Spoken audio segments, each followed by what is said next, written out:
Supersize your kaiju collection by checking out Big Bad Toy Store. Check out the link in the description or scan the QR code on the screen today. I swear I did not just wait for the head in order to do this review. I was very, very busy with other things that came up in life. Like, for example, I grew pumpkin. I grew pumpkins, just a couple. I was very busy with other more important things. Like, I grew pumpkins. Yeah. I had a lot on my plate. Dragon Ball, horror, kaiju, and more. Steven's Toy Reviews.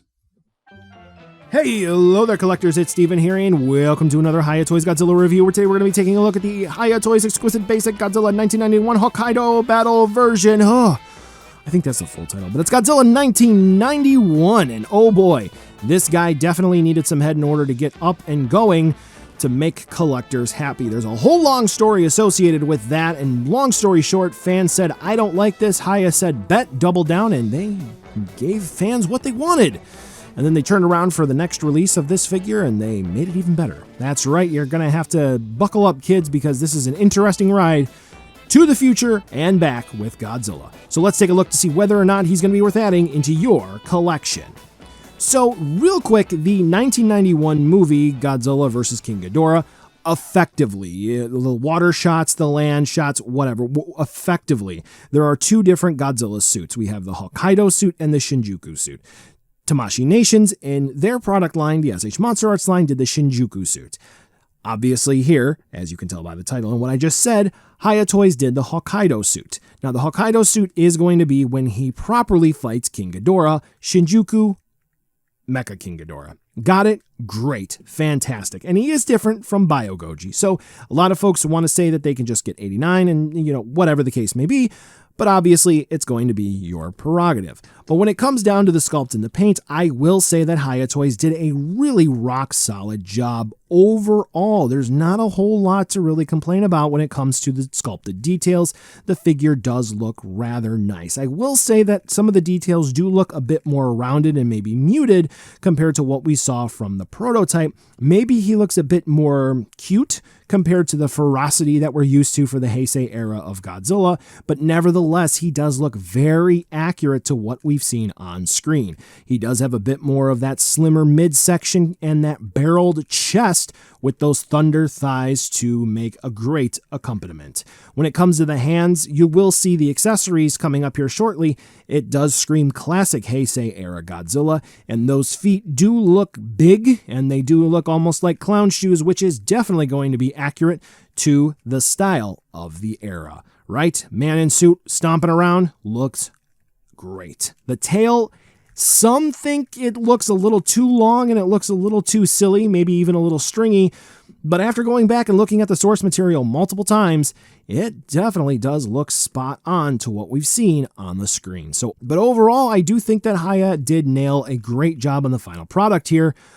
But now we have to take a quick look at the heads, because we do have two heads here that are going to be an option. We do have the default, I'll call it the launch head, which has a lot of gold, a lot of yellow, or whatever you would like to call that there, and it looks more so cartoony, if you will. It looks more so stylized, whatever the correct word for you might be, and when this released, fans said that they wanted something a bit better. Hiya then went back to the drawing board and they did another production run specifically of just the head, and they shipped that to customers as well. As we'll talk about a bit more for international distribution, the method of such is to be determined. All right, let's go ahead and talk about articulation first, and then we will just slide right on into the accessories for this dude, which he does come with some, and then just, a PSA about head. All right, so Godzilla's tongue is actually on a hinge. It moves up and down. It's kind of hard to get in there to move it, but you do have a hinged jaw. So, you can do that. You can take something else and you can get in there and you can move the tongue if you really want. So you can get that out of the way. His mouth opens up about that far, closes. Good. Head is going to be on a ball joint where it plugs into the neck. Then we have a joint here and a joint here. So realistically, Godzilla can look down about that far, and he can look up about that far just with the neck joints. Obviously, rock from side to side, twist and turn, no big deal. The dorsal plates do kind of get in the way. Just keep that in mind. There is a nice little cutout there for that.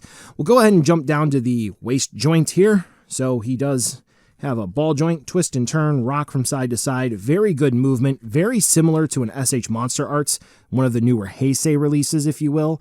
So he does have some good range of movement there, very comparable. But do keep in mind of the dorsal plates, but thankfully they are made of a softer material, so they're not going to like chip or crack or even break, I would say, if you do constantly go back and forth like that. So I do things so this way you don't have to, and if I do something and break it, then you're safe. Shoulders.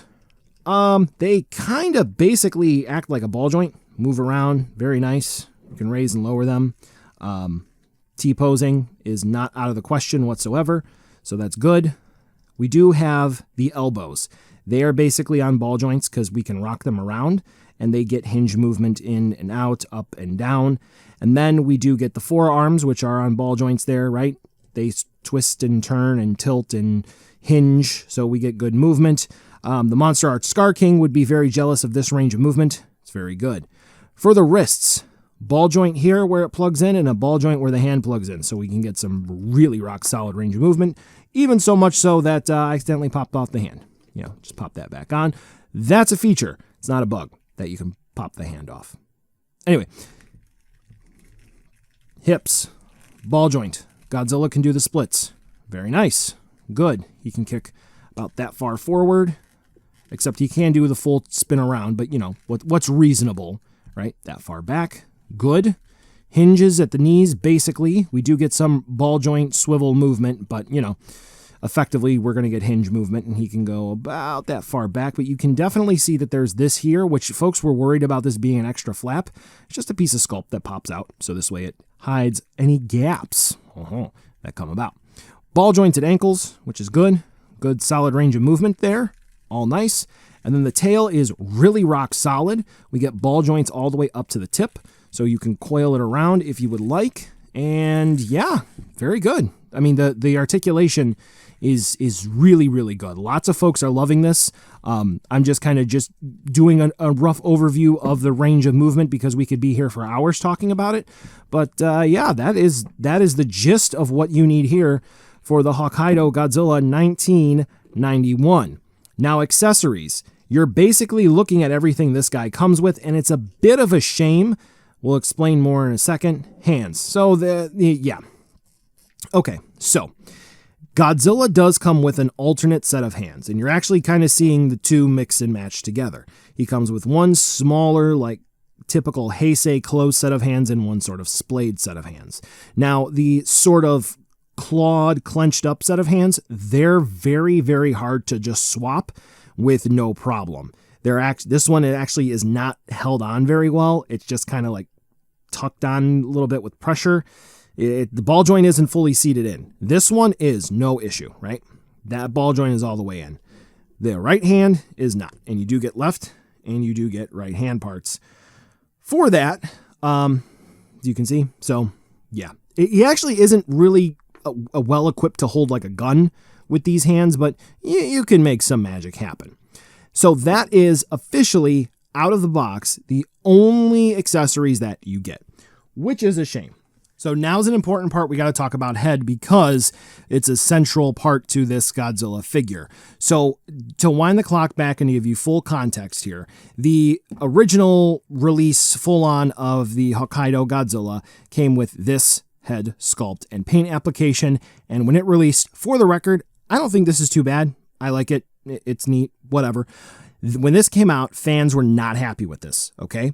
Hiya took notice of this and they put out an official statement and they said, we're going to do another production run of the head, this one here, and fans who purchase it through official retail outlets, above board, 100%, are going to be entitled to get a new head. Giggity. So, those who are in China who purchased the figure, they got their head already and they're all good to go. It was shipped separately from their figure, but retailers who then got it afterwards, like let's say you buy it 4 months from now, they should have one head per one figure.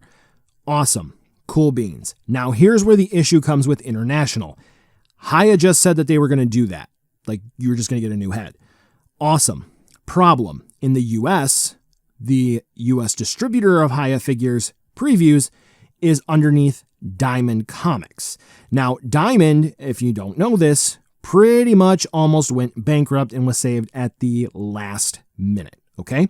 They were purchased, their international operations by a company, I forget who, but their U.S. operations, they were purchased by Ad Poplum. I think that's how you pronounce it. But they are the parent company and owner of Graceland, WizKids, Kid Robot, and others. And now Diamond and all their operations are underneath them. Diamond Select Toys was gutted, and they're no longer in operations, which sucks. But nevertheless, Previews is underneath Diamond Comics. Who's the U.S. distributor right now for Hiya Toys? Don't know.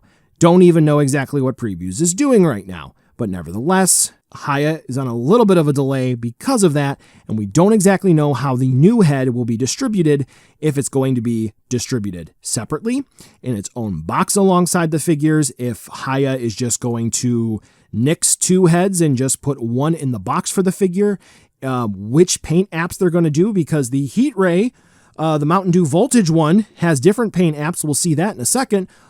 So yeah, it's a little unknown, but it's not impossible for them to do in a seamless way. So this head, junk, quite frankly, we don't need it, aside from the fact that it just exists. It's just good to see that there is a company out there that, rather small, listening to fan feedback, and pretty much right from the jump, they pump the brakes at the early signs of fans not being happy with how the head looks, and recognize, you know what? Think we can do better. Let's go back and just simply fix the paint at minimum and make fans happy with a figure we're only going to get 2 production runs out of instead of like 8. And we don't have a long-standing relationship with the license. You get the point that I'm trying to make here. What was that? Here's going to be Hiya's whole casting crew of the 1991 movie Godzilla vs. King Ghidorah right here for a size comparison. So if you are interested in picking one, both, or whatever combination up, here you go. Pretty straightforward, and I think pretty good size considering what Hiya is trying to do.